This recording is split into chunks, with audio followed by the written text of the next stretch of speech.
गौरी पुत्र गणेश भगवान की जय। श्री विष्णु भगवान की जय। ओम नमः शिवाय। मित्रों, आज आपको सुना रहा हूँ वैकुंठी चतुर्दशी की व्रत कथाएँ। कार्तिक मास में वैकुंठी चतुर्दशी का हिंदू धर्म में विशेष महत्व होता है। आज के दिन भगवान विष्णु को प्रसन्न करने के लिए यह व्रत रखा जाता है। वैकुंठी चतुर्दशी को भगवान हर और हरि का मिलन होता है। इस दिन भगवान विष्णु और शिव की पूजा व्रत करने तथा पौराणिक कथाएं सुनने से हर मनोरथ पूर्ण होते हैं। देवउठनी एकादशी के दिन भगवान विष्णु जागते हैं तो सभी देवी देवता इसकी खुशी में देव दिवाली मनाते हैं। भगवान शिव वैकुंठी चतुर्दशी के दिन ही भगवान विष्णु को सृष्टि का सारा कामकाज द्वारा सौंपते हैं। आज के दिन पूजा के बाद कथा सुनने से व्यक्ति को समस्त पापों से मुक्ति मिलती है तथा वैकुंठ धाम में स्थान प्राप्त होता है।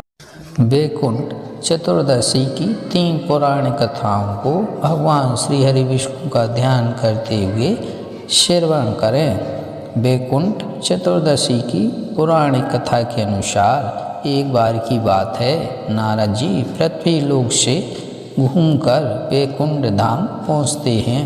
भगवान विष्णु उन्हें आदरपूर्वक बिठाते हैं और प्रसन्न होकर उनके आने का कारण पूछते हैं। नारद जी कहते हैं, हे प्रभु, आपने अपना नाम कृपा निधान रखा है, इससे आपके जो प्रिय भक्त हैं वही तर पाते हैं। जो समान नर नारी हैं वह वंचित रह जाते हैं। इसलिए आप मुझे कोई ऐसा सरल मार्ग बताएं जिससे समान भक्त भी आपकी भक्ति कर मुक्ति पा सके। यह सुनकर विष्णु जी बोले, हे नारद, मेरी बात सुनो।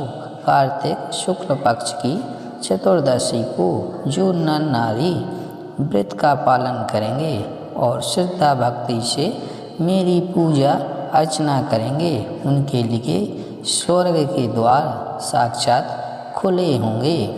इसके बाद विष्णु जी जय विजय को बुलाते हैं और उन्हें कार्तिक चतुर्दशी को स्वर्ग के द्वार खुला रखने का आदेश देते हैं। भगवान विष्णु कहते हैं कि इस दिन जो भी भक्त मेरा थोड़ा सा भी नाम लेकर पूजन करेगा वह वैकुंठ धाम को प्राप्त करेगा।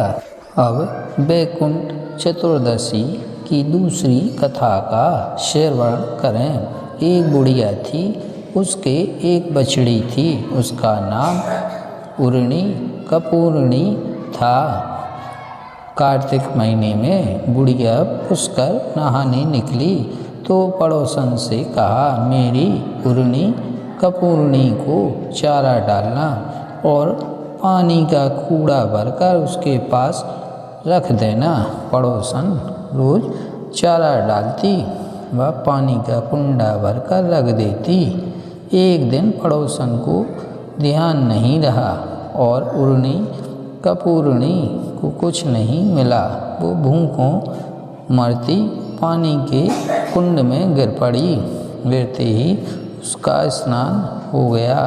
भूखों मरती और उसका स्वर्गवास हो गया और वो मर गई। उस दिन वैकुंठ चौदस थी तो वो वैकुंठ में गई। बुढ़िया पुष्कर नहाकर आ गई। पड़ोसन से पूछने लगी, मेरी उर्णी कपूर्णी कहाँ है? पड़ोसन बोली, वो तो मर गई। बुढ़िया ने पूछा, उसने कितनी बार नहाया? पड़ोसन बोली, ज़्यादा तो नहीं, सिर्फ एक वैकुंठ चौदस नहाई। वैकुंठ चौदस के पुण्य से उर्णी कपूर्णी को अगले जन्म में राजा के घर में जन्म मिला, इसलिए महीना भर नहीं नहा सको तो 14 को जरूर स्नान ध्यान व्रत करना चाहिए। उर्णी कपूर्णी को जैसी गति मिली वैसी सबको मिले। जय श्री हरि विष्णु भगवान की। अब तीसरी कथा का श्रवण करें। एक बार भगवान विष्णु देवादिदेव महादेव का पूजन करने के लिए काशी आए। वहाँ मणिकर्णिका घाट पर स्नान करके उन्होंने 1000 स्वर्ण कमल पुष्पों से भगवान विश्वनाथ के पूजन का संकल्प किया। अभिषेक के बाद जब वे पूजन करने लगे तो शिव जी ने उनकी भक्ति की परीक्षा के उद्देश्य से एक कमल पुष्प कम कर दिया। भगवान श्री हरि को पूजन की पूर्ति के लिए 1000 कमल पुष्प चढ़ाने थे। एक पुष्प की कमी देखकर उन्होंने सोचा, मेरी आँखें भी तो कमल के ही समान हैं, मुझे कमल नयन और पुंडलीक्षा कहा जाता है। यह विचार कर भगवान विष्णु अपनी कमल समान आँख चढ़ाने को प्रस्तुत हुए। विष्णु जी की इस अगाध भक्ति से प्रसन्न होकर देवादिदेव महादेव प्रकट होकर बोले, हे विष्णु, तुम्हारे समान संसार में दूसरा कोई मेरा भक्त नहीं है। आज की यह कार्तिक शुक्ल चतुर्दशी अब वैकुंठ चतुर्दशी कहलाएगी और इस दिन व्रत पूर्वक जो पहले आपका पूजन करेगा उसे वैकुंठ लोक की प्राप्ति होगी।